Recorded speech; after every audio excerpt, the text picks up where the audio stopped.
Thinking का word आपने कई बार सुना होगा और खुद भी यूज करते होंगे, और हो सकता है कि काफी टाइम से इसको फेस भी कर रहे हो। ओवर थिंकिंग मीन कि ऐसी थिंकिंग जो आपके मेंटल हेल्थ को खराब कर दे, आपके पीस को खराब कर दे। ओवर थिंकिंग, फर्स्टली ये पॉइंट अंडरस्टैंड कर लें कि over thinking is not bad thinking, ये कोई बुरी चीज नहीं है। बिकॉज अगर हम अपने पास्ट में देखें तो हमारे जितने भी साइंटिस्ट, स्कॉलर्स, जितने भी बड़े लोग गुजरे, वो हमसे ज्यादा सोचते थे या कम? ऑब्वियसली ज्यादा सोचते थे। बिकॉज अगर हम सोचना ही बंद कर दें तो हमारे अंदर और एनिमल्स के अंदर क्या डिफरेंस रह जाएगा? जो चीज हमें एनिमल्स से डिफ्रेंशिएट करती है वो सोचना ही तो है। बिकॉज इंसान सोच कर अपने लाइफ के सॉल्यूशंस निकाल सकता है, अपनी लाइफ को प्लान कर सकता है, सही और गलत में फर्क बता सकता है।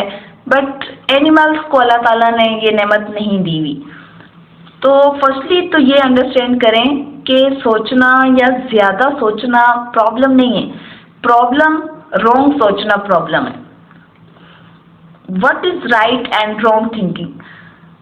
राइट थिंकिंग मीन सही सोच से मुराद ऐसी सोच जो रियलिटी के ऊपर बेस्ड हो, जहां पर कोई कंफ्लिक्ट ना हो, कोई कंफ्यूजन ना हो, बिल्कुल सीधी। और रॉन्ग थिंकिंग मीन कि ऐसी थिंकिंग जो बिलीफ के ऊपर बेस्ड हो, और बिलीफ किसके ऊपर होते हैं? इल्यूजन के ऊपर होते हैं। मीन टेढ़ी मेढ़ी, जिसके अंदर कंफ्यूजन हो, कन्फ्लिक्ट्स हो। लेट्स सपोज कि मैं यहाँ पर प्रेजेंट हूँ, मैं यहाँ पर मौजूद हूँ, तो ये रियलिटी है।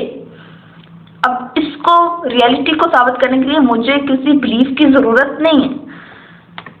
सो रियलिटी को प्रूव करने के लिए बिलीफ की जरूरत नहीं होती।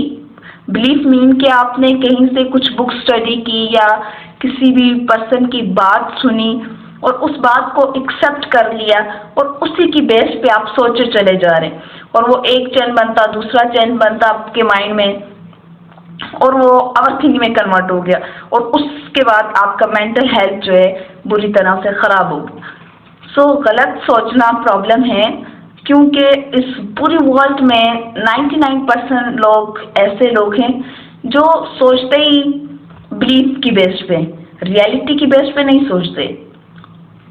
अगर आपके माइंड में किसी के लिए भी बुरा थॉट है, बुरी फीलिंग्स है या फिर बुरी चाय, तो वो उसका तो कुछ नहीं बिगाड़ेगी, बट आपके अपने मेंटल हेल्थ को खराब करेगी। इसलिए जब कहा जाता है ना कि माफ कर दें, माफ करने में भी आप दूसरे के ऊपर एहसान नहीं कर रहे होते, आप अपने साथ अच्छा कर रहे होते, अपने आप को एक उस अजियत से, तकलीफ से निजात दे रहे होते। आपका अपना मेंटल पीस जो है मेंटेन रहता है उससे।